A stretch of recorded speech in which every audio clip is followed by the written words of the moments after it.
بنەماڵەی تێکۆشەری کاکە محەممەد ئەمید محەممەد ئێمە هەمومان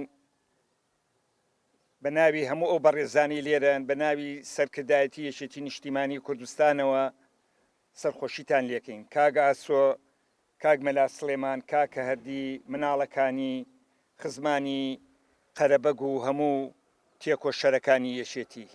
ئێمە ئیمڕۆ لێرە کە هەمومان برایەکی خۆشەویستمان تێکۆشەرێکی یەکێتی نیشتیمانی کوردستان کە لێرەین بە خاچی ئەسپێرین، هەمومان غەمبارین.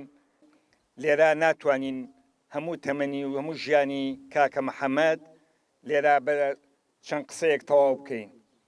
یعنی بەڕاستی ئەگەر بە مێژووی ژیانی بچیتەوانە پڕە لە تێکۆشان و پڕی لە قوربانیدان. سەرەتا بەناوی بنەماڵەی عەمید محەممەد عومەر ناسرا بە حەمەسوور دەمەوێت سوپاسی هەموو کەس و خزم و دۆست و کەسایەتیە سیاسی و سەربازیەکان بکەم کە ئەمڕۆ ئەرکتان کێشا و ماندوو بوون کە هاوشانمان وەستاون لەم بۆنە خەمناکەدا کە لە دەستدانی تەنها برایەک نییە، بەڵکو لە دەستدانی پێشمەرگەیەک و فەرماندەیەک و گیانفیدایەکی ئازادی میلەتەکەمانە.